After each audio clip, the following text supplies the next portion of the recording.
Hi, welcome. This is me Dini Pingy here. In this section, I am going to introduce floor and floor finishes. Floor is a structural component made to provide a level surface, or it is a horizontal sanitary surface that supports the occupants of a building, furniture and equipments. Floor എന്ന് പറഞ്ഞു കഴിഞ്ഞാൽ ഒരു structural component ആണ്. ഒരു ബിൽഡിങ്ങിൻ്റെ ഏറ്റവും താഴെയുള്ള lower പാർട്ടിൽ വരുന്ന ഒരു സ്ട്രക്ചറൽ കമ്പോണൻ്റ് ആണ് ഫ്ലോർ എന്ന് പറയുന്നത്. ഫ്ലോറിലാണ് എല്ലാ ഓക്യുപ്പൻസും നിൽക്കുന്നത്. ഇനി ഫ്ലോറിനെ നമ്മൾ 3 കാറ്റഗറീസ് ആയി ഡിവൈഡ് ചെയ്തിട്ടുണ്ട്. ഫ്ലോറിൻ്റെ പാർട്സ് എന്ന് പറഞ്ഞു കഴിഞ്ഞാൽ sub base, base concrete, floor finishes. അതിൽ സബ് ബേസ് എന്ന് പറഞ്ഞു കഴിഞ്ഞാൽ ഏറ്റവും താഴെ നമ്മൾ മണ്ണൊക്കെ ഇട്ടിട്ട് നിരപ്പാക്കി എടുക്കുന്ന ആ ഭാഗമല്ലേ, അതാണ് സബ് ബേസ് എന്ന് പറയുന്നത്. ചിലർ മണൽ വെച്ചിട്ടാക്കും, ചിലർ മണ്ണ് വെച്ചിട്ടാക്കും. ഇനി ബേസ് കോൺക്രീറ്റ് എന്ന് പറഞ്ഞു കഴിഞ്ഞാൽ ഈ സബ് ബേസിൻ്റെ മുകളിൽ നമ്മൾ എന്ത് ചെയ്യും, ഒരു 10 സെൻറ്റിമീറ്റർ തിക്നെസ്സിൽ പ്ലെയിൻ സിമെൻറ്റ് കോൺക്രീറ്റ് ഇട്ട് കൊടുക്കും. അതിനെയാണ് ബേസ് കോൺക്രീറ്റ് എന്ന് പറയുക. അതിൻ്റെ മുകളിൽ ഫ്ലോർ ഫിനിഷസ് പ്രൊവൈഡ് ചെയ്യും. ഫ്ലോർ ഫിനിഷസിന് വേണ്ടിയിട്ട് ഗ്രാനൈറ്റ്, ടെറാക്കോട്ട, മാർബിള്, ബ്രിക്ക്, കുറേ സാധനങ്ങൾ, വെറൈറ്റി സാധനങ്ങൾ യൂസ് ചെയ്യുന്നുണ്ട്. അപ്പോൾ ഈ ഒരു വീഡിയോയിൽ നമ്മൾ പ്രധാനമായിട്ട് ഡിസ്കസ് ചെയ്യുക ഫ്ലോർ ഫിനിഷസിനെ കുറിച്ചിട്ടാണ്. ഓക്കെ, അപ്പോൾ നമുക്ക് എന്താണ് ഫ്ലോർ ഫിനിഷസ് എന്ന് നോക്കാം. Okay, let's go through next slide.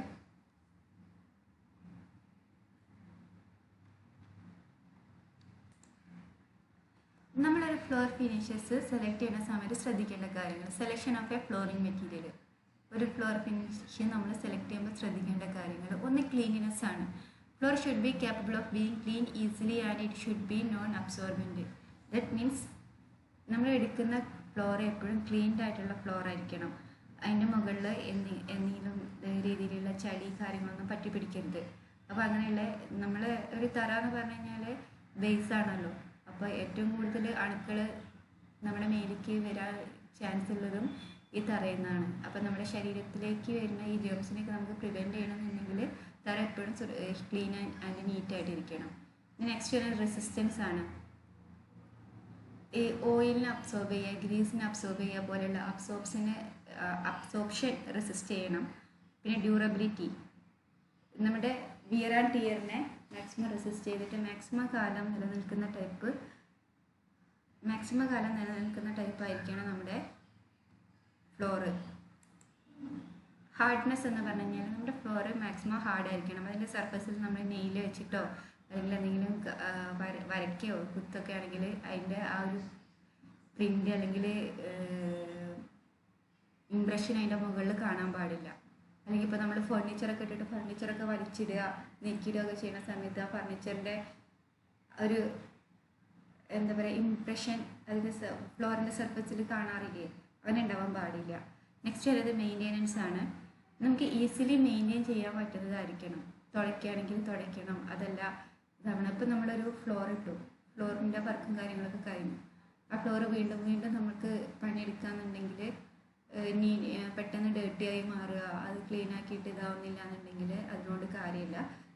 Easy ആയിട്ട് മെയിൻറ്റെയിൻ ചെയ്യാൻ പറ്റുന്നതായിരിക്കണം ഫ്ലോർ എന്ന് പറയുന്നത്. നെക്സ്റ്റ് വരുന്നത് ടൈപ്സ് ഓഫ് ഫ്ലോറിംഗ് ആണ്. ടൈപ്സ് ഓഫ് ഫ്ലോറിംഗിൽ stone flooring, tile flooring, terrazzo flooring, brick on edge flooring, cement concrete flooring, timber wooden boards and block, PVC sheet flooring എന്നിങ്ങനെയാണ് ഫ്ലോറിങ്ങിനെ നമ്മൾ കാറ്റഗറൈസ് ചെയ്തിട്ടുള്ളത്. ഒന്നും കൂടെ പറയാം. സ്റ്റോൺ ഫ്ലോറിങ്ങിനകത്താണ് marble, granite, Kota, sand stone ഇതെല്ലാം വരുന്നത്. പെബിൾ സ്റ്റോൺ ഇതെല്ലാം സ്റ്റോണിൻ്റെ കാറ്റഗറിയിലാണ് വരുന്നത്. ടൈലിൽ വരുന്നത് സെറാമിക് ടൈലുണ്ട്, വെർട്ടിഫൈഡ് ടൈലും വരുന്നുണ്ട്. പിന്നെ ടെറാസോ ഫ്ലോറിങ്ങിൽ വരുന്നത് ടെറാസോ ആണ്. ബ്രിക്ക് ഓൺ എഡ്ജ് ഫ്ലോറിങ്ങിൽ വരുന്നത് ബ്രിക്ക് വെച്ചിട്ടുള്ള ഫ്ലോറിംഗ് ആണ്. സിമെൻറ്റ് കോൺക്രീറ്റ് ഫ്ലോറിങ്ങിൽ വരുന്നത് സിമെൻറ്റ് കോൺക്രീറ്റ് ആണ്. ടിമ്പർ വുഡൻ ബോർഡ്സ് ആൻഡ് ബ്ലോക്കിൽ വരുന്നത് ടിമ്പറിൻ്റെ കുറേ ബോർഡുകൾ നമുക്ക് അവൈലബിൾ ആണ്. അതെല്ലാം വെച്ചിട്ട് നമ്മൾ ഫ്ലോറിംഗ് വർക്ക് ചെയ്യാറുണ്ട്, അതാണ്.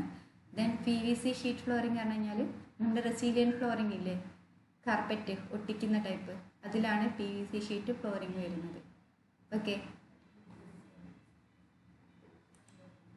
നെക്സ്റ്റ് നമുക്ക് സ്റ്റോൺ ഫ്ലോറിംഗ് എന്താണെന്ന് നോക്കാം. സ്റ്റോൺ ഫ്ലോറിംഗ് പ്രധാനമായിട്ട് നമ്മൾ 3 ടൈപ്പാണ് പറയുന്നത്. ഒന്ന് മാർബിൾ ഫ്ലോറിംഗ്. എന്താണെന്ന് പറയണം, മാർബിൾ സ്റ്റോൺ വെച്ചിട്ട് ചെയ്യുന്ന ഫ്ലോറിങ്ങിനെയാണ് മാർബിൾ ഫ്ലോറിംഗ് എന്ന് പറയുന്നത്. ഗ്രാനൈറ്റ് ഫ്ലോറിംഗ്, ഗ്രാനൈറ്റ് വെച്ചിട്ട് ചെയ്യുന്ന ഫ്ലോറിങ്ങിനെ നമ്മൾ ഗ്രാനൈറ്റ് ഫ്ലോറിംഗ് എന്ന് പറയുന്നു.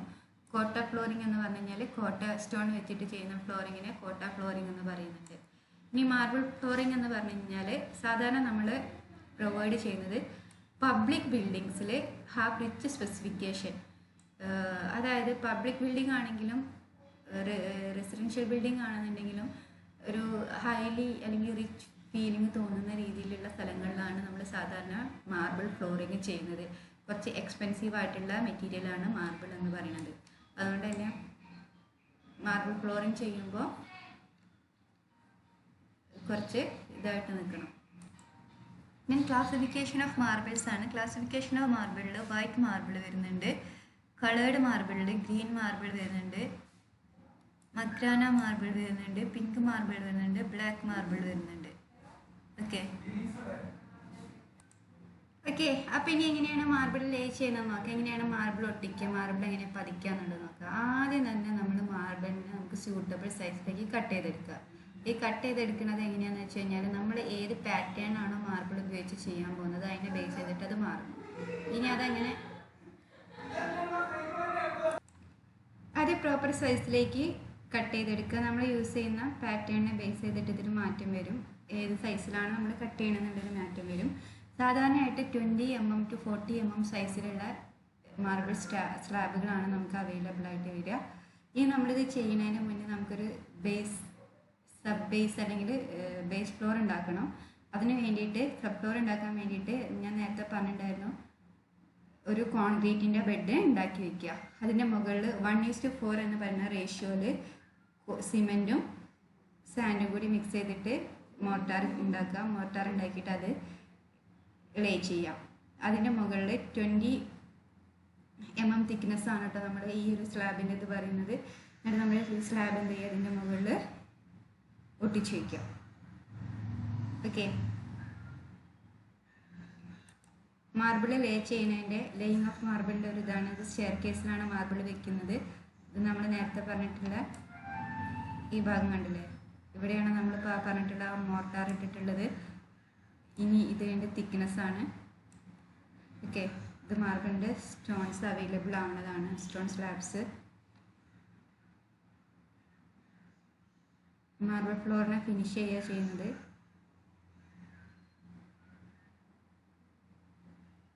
നെക്സ്റ്റ് ചെയ്യുന്നത് ഗ്രാനൈറ്റ് ആണ്.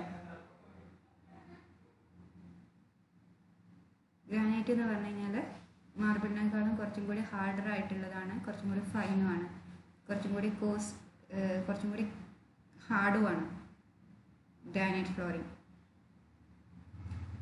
നമ്മൾ യൂസ് ചെയ്യുന്ന ഗ്രാനൈറ്റിൻ്റെ ഡിഫറെൻറ്റ് ടൈപ്സ് ആണ്. Green granite, red granite, black granite.